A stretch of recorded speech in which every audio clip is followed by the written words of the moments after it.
Le 20 septembre prochain, le roi Charles III et son épouse Camilla Parker Bowles s'envoleront pour la France pour leur première visite officielle.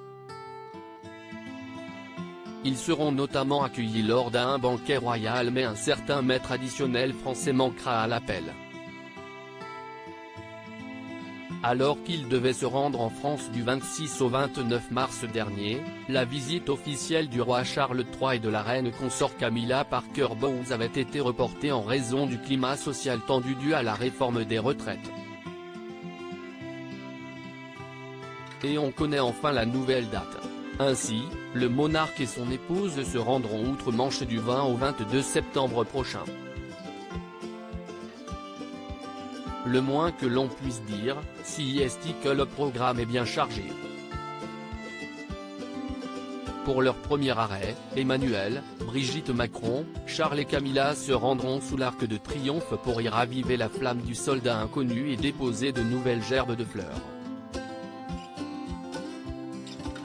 Ils descendront ensuite les Champs-Élysées sur lesquels ils pourront croiser les badauds parisiens. Scènes suivront alors un entretien bilatéral au palais de l'Élysée, un discours au Sénat ainsi qu'un succulent dîner d'État au château de Versailles.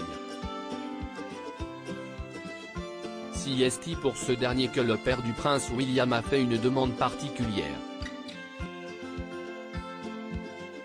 Charles III, écolo jusque dans l'assiette pour ce banquet royal d'exception, 4 chefs de la gastronomie française ont été mobilisés, soit Yannick Aleno, Anne-Sophie Pic, Pierre Hermé, ainsi que le chef des cuisines de l'Élysée, Fabrice Desvignes. Dans un entretien à Paris Match, ils ont révélé ce qu'ils comptaient servir au roi Charles III, à son épouse, ainsi qu'aux convives. Le repas, originellement prévu en mars, ne contiendra plus d'asperges, qui ne seront plus de saison. Fervent défenseur de l'écologie, le roi Charles III pourra donc se rassurer. De plus, il est un autre plat de la gastronomie française qui ne figurera pas à la carte. Il s'agit du foie gras, un mets dont la préparation est pour le moins controversée. En effet, le monarque a fait bannir ce plat de toutes ses résidences.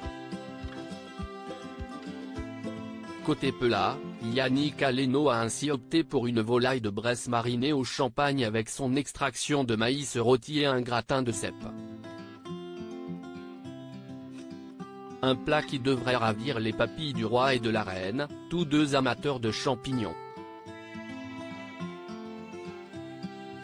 En dessert, Pierre Hermé a suivi l'avis de Brigitte Macron, en réinterprétant son entremets apparent, à la rose, à la framboise et au litchi. Aucun doute, le couple royal devrait se régaler.